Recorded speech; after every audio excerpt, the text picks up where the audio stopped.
Thank you for joining me today on the Blue Table Talk. As many of you have heard, the author is supposedly dead. Barth argues that the reader is to blame. However, I have someone here today who claims that that's not true at all, and that the author is alive and well and thriving in the company of the reader himself. Personally, I don't know who to believe. The author, we know, is someone who writes the piece. But in today's day and age, does that mean the piece still belongs to the author? Or does the reader have agency to control what the text itself means? Personally, I believe the author has become a moderator of discourse, writing a path to intended meaning, but leaving that meaning up to the reader himself. As Barth argues, and I agree, giving a piece a specific author gives the piece a singularity of meaning. There is no longer a plural to what can be meant or what can be signified, as he says. Instead, the meaning is strictly what the author meant. As my guest and I will discuss, this concept is more theoretical than it is practical. We cannot disassociate literature from its societal or political context as Barth intends. In this way, I think that Barth may have seen the author take a beating by the author, but I think he is very much alive and well. So, we're here with an author to talk about what an author is. And first of all, I want to say that you take aim with Barth saying that the author is dead. Can you elaborate a little on that? I take aim with it? Take qualms? Yeah, I have qualms with it. Take aim means be careful. Whatever, bro. Yeah, I think that saying that the author is dead, one, that just sounds really aggressive. I understand the aspects of the argument stating that a reader brings life to a piece, or can bring meaning to a piece, but I don't think that a reader brings all the meaning to a piece. So in Barth's ideal text, he kind of does. He says that it's a writerly text in where the production is done mainly on the reader, and the author's just kind of scripts this journey for the reader, in a sense that it's not just this text meant for consumption where the reader just knows exactly what is meant, quote unquote, by the author, but instead it's this place where the meaning is in the text and in the way it's read, and can be read different ways by different people. And there's this polarity where there's no, if you give a text, what it's saying is you give a text an author, then there is a concrete meaning, and the plurality of the meanings kind of goes away. Well, I don't think that I don't agree that all of the meaning would go away just because you know the author that wrote it.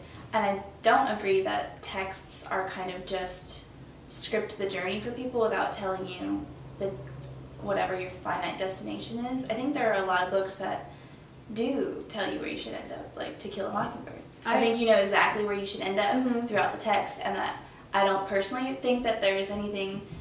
I mean, there might be other minor aspects of the literature that an outside reader would identify with and appreciate more so than a different reader would, but I don't think that if me and you both read To Kill a Mockingbird right now, I think we would end up in the same place. I agree. Because the author. But is it because of the author? I don't agree with that. I don't think it's because of what the author brought to it. I don't think, who wrote it?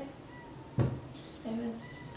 Harper Lee? Not really. I don't think it matters that the author is Harper Lee. I don't think it matters that there's even an author. I think the text is telling the reader what this meaning. The text has the meaning in it, and the whole authorship shouldn't matter.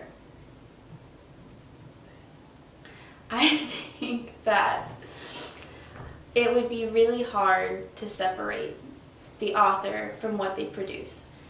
Even though I write fiction and taken workshops on it, etc., etc., what we learn is that ultimately most people write what you know. Unless you're writing some sci-fi thing that you could not possibly have experienced yourself, there are aspects of your life and your viewpoint on the world and your religion, your sexuality, your gender, whatever else, you put it in your writing because it's what you know.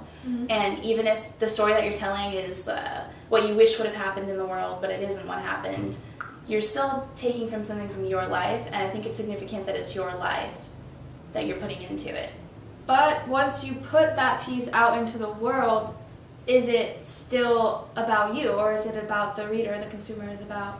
I feel like, yes, I agree with all that. Of course, you write what you know, and to make a good piece, like, you probably have to be really vulnerable and in a non, like, not political, like, in a way, if we don't think about the political and societal, like, ramifications of ignoring a history like that, I think ideally the text should be about the reader.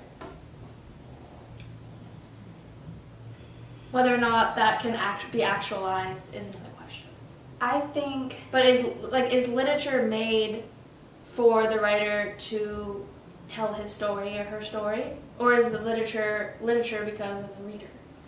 I think that literature is about, like, literature is a form of storytelling. Writing novels is a form of storytelling. There's several different types of storytelling, but I think that what's important is that you have a story to tell. You're the one telling the story. You're providing the story that then... But I do think it's like a two-part process. I think the first point of writing something is you have something to say. You have this story, this voice, and you're going to use it to convey some sort of art form. And then the second part of that is when it gets presented to the public. And the public brings their own emotions, their own thoughts into the art piece, but I don't think that makes the author dead. I think that one involves the other, and that they come together for each reader, each author's experience together is different. I would say, to a certain extent, for some books that are like, you can interpret in different ways. Yes, and I believe in this. I don't completely agree with what Bart's saying. I see this idea of a author kind of moderator, but I don't believe that, like, necessarily who the author is matters in a sense of what I'm reading. Like, I think the author is, like, showing me through the text what he or she wants to convey, is telling his or her story. But what I'm getting from it is not an actual person author, per se, as this kind of, like, author figure. The author figure has this story to tell. The author figure is doing this. But who exactly the author is, in most texts, to me, I feel like that does not matter. That should not matter. And when we talk about this book meant that, or it meant this, because the author wanted to say this, or because the author wanted to say that, I don't believe in that. I think if the author wanted to say something, it should be in the text. So what the author wanted when he sat down to write it should not matter.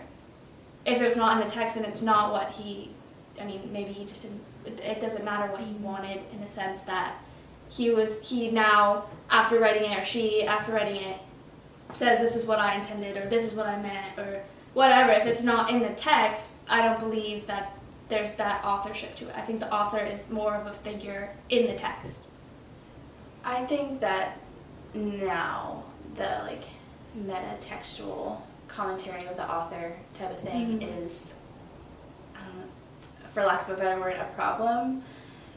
But I don't think that, like, the pieces of literature that we, like, usually discuss in classes that have been, like, some of them have been renowned for many years, some of them, like, have not been, so there's been less time for the authors to, like, comment on, or it's been, like, it'd be an awkward thing for an author to comment on something, like Jane Austen wasn't going to write a book and then be like, I was trying to tell you this. But often we look at the historical perspective and try to put a meaning to what the author meant. Like, especially in high school, when they kind of showed us books, they would always have this history of the author, this idea of what the author was thinking, what the author was going through, so therefore this is what the author was meaning. But I don't necessarily agree with that style of saying this is what the text means because this is what the author is going through at the time. Like, The Bell Jar by Sylvia Plath. Like, a lot of people would say this is, like, exactly what she meant because this is what she was going through, whatever. But to me, I don't think it matters that Sylvia Plath probably was going, like, the character in The Bell Jar is probably basically Sylvia Plath. But for me, I don't think that unless I don't think that should matter. Like, what happened to Sylvia Plath, what was going through her mind, what matters in the authorship sense is what she puts in the text of Belletrame.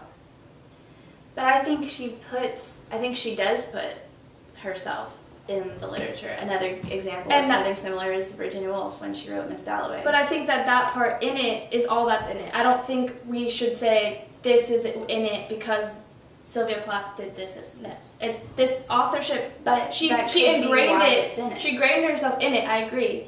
But the authorship isn't, the meaning means this because this is what she wanted to mean. It's, the text means this, and it's a huge part of who she was, like what she put a lot of herself in it, but now that that's in the text, it's no longer about Sylvia Plath.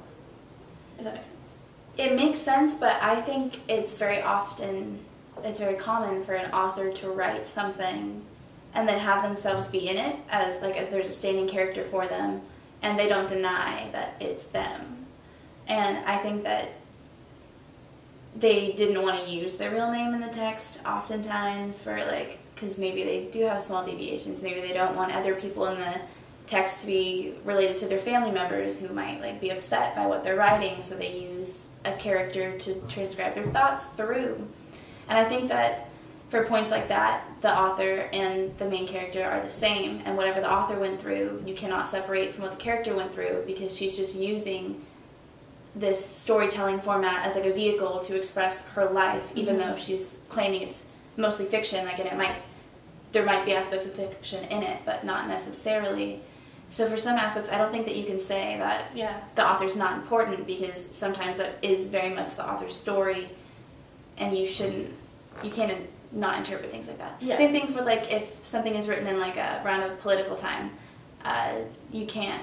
I feel like it's very obvious that that environment would be influencing the text. I agree, but to say that it means this because of the author, I think that's kind of what Barth is saying. If you say because of the author, it's kind of giving it a singular meaning. But I agree that you can't, especially when it is personal, you can't necessarily separate the two. But I feel like as literature, as analyzing just the literature aspect of it, you can kind of separate the two. But as a more of literature, I feel like that's an ideal sense that literature is separate from politics, or literature is separate from society, and obviously it's not. So I think in societal terms, yes, there are a lot of texts, and I mean probably most texts, that you can't strictly separate author from the text. I agree with that. I think that that's true.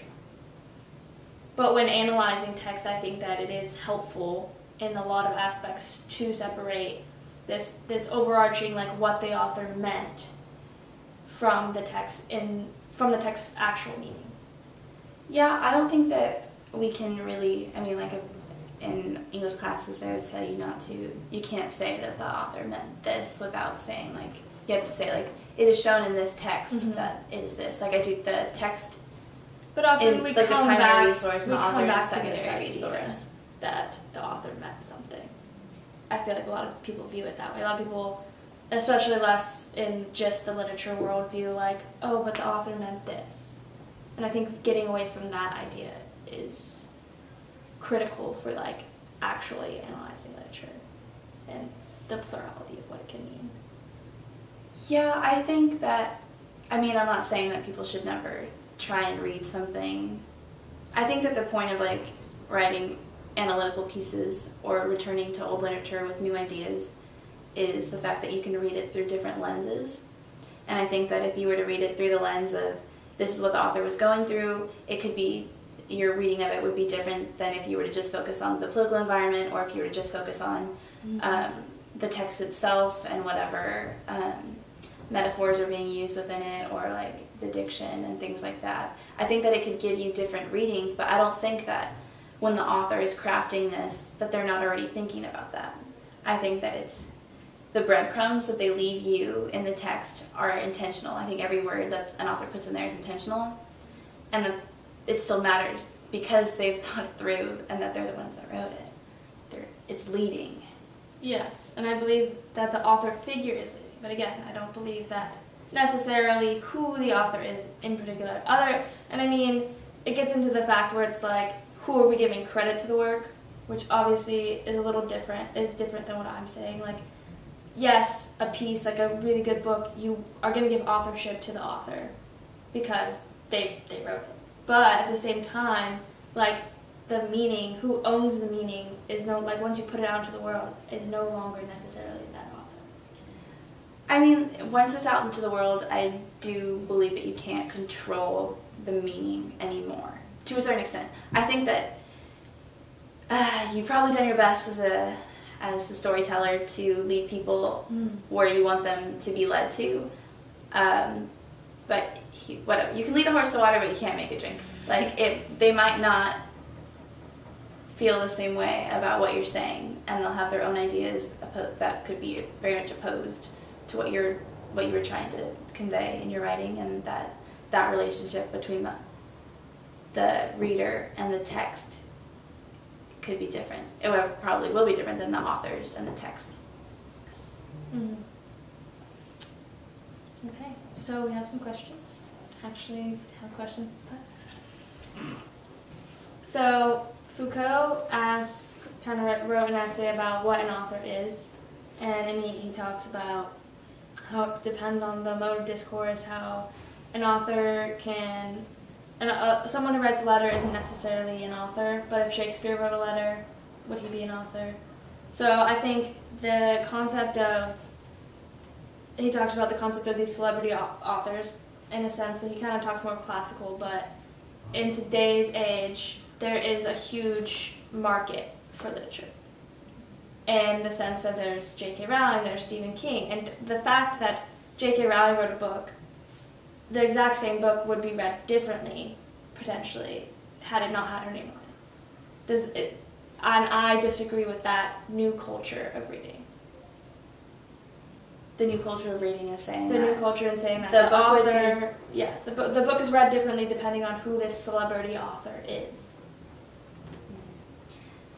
The idea of celebrity, I guess, is,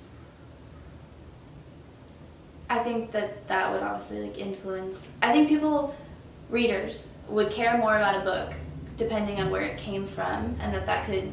I think that's kind of like a big thing of discussion in the publishing world right now, where like people self-publish books, and they doing that, like, there's no guarantee that you're gonna have a second book. That could be one and done. And then people that like go mainstream publishing houses like Stephen King or J.K. Rowling, whose books are carried everywhere, versus somebody like, for instance, Rupi Kaur self-published her book of poems, her first one, and then I believe continued, like, it's gotten picked up. It's all over the place. Barnes and Noble, can't walk in and not see a Rupi Kaur thing. Can't look at an Instagram post with or feed without seeing one Rupi Kaur poem on it. And now she has like a platform for it, and I think that authors that develop a platform, I guess it could easily change the way that. Yeah, should this form of authorship be so important is what I'm saying. I think we view this authorship as being more than what it should be in relation to the actual text. So once you get a platform, should that mean that we read your text differently, which I think is what happens even with classics, even with Shakespeare's work. But how does that speak to like the world of literature in a sense that there are people who self-publish and never get read, and who could be have the same talent as Rupi Kaur? Yeah. But I think that getting away from this author is essential to the book would help in the sense that we wouldn't view these texts as better than other texts or read them more than other texts. In the sense of celebrity and that claiming like a large amount of literature real estate and like what people are interested in reading, I do think that it's the opposite of beneficial for people that are trying to put more literature out there, because then also, I mean, if everyone, I think a qualm that people have with like schools is that you're reading the same things over and over again. It's often, and you're not learning anything. Especially historically, it's often white men writing. Yeah. And so it's hard to, especially with this authorship. I mean, no one's ever going to say Shakespeare isn't the best. No one's ever going to discredit Shakespeare. And that makes it so much harder for minority texts or, other texts to actually make it into the world. And that is essentially can be traced back to this idea of the author being the center of literature. I see that, but I also feel like it could work the other way around, where you have nobody coming from nowhere that has, like Ruby Carr. She's a nobody coming from nowhere. It's an exception. So there could be... that would not be the norm. It's not the rule. It's the exception to the rule. Yeah. But I'm not saying... Don't we want to normalize it in the sense that it doesn't have to just be that exception? It doesn't have to be we're just talking about Ruby Carr. We can actually be able to talk about other texts. In a perfect world, that would be nice, but I really feel as though we would never get there with this. I think a lot of this theory of no author is ideal. I don't think you could ever completely separate the author from the writer. But I think ideally, we could. Ideally, in the sense of celebrity, I think especially in the sense of celebrity. I think that reading more text would be beneficial for everyone in the world as a whole.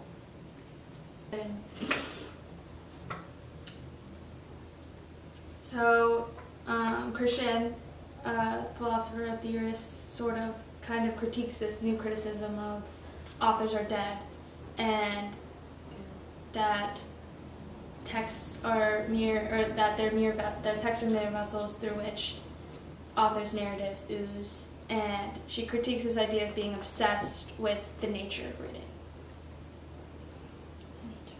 With that, so does what you kind of have been saying, does this extent of the reader is the controller of the text, does that obscure, and she talks specifically kind of more about minority texts, does that obscure this history, what the author is bringing to the text?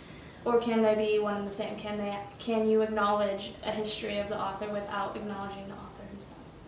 Acknowledging the impression that should be, or the theory, the ideas that should be ingrained in the text. Can you separate those two?